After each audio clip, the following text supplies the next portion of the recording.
এটা কি north south university যে নর্থ সাউথ আলাদা।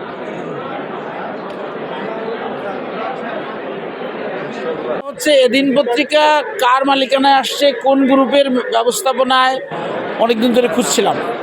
আজকে এটা ঠিক খুঁজে পেলাম। পত্রিকাটার প্রথম দিনে প্রথম সংখ্যাটা আমি পড়েছি, আজকের সংখ্যাটাও দেখেছি, মাঝখানেও একদিন দেখেছি।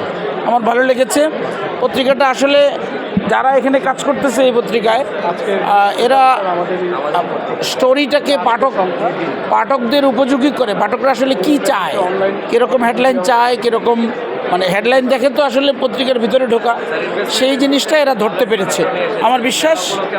আমার বিশ্বাস এটা এই পত্রিকাটা ভালো করবে।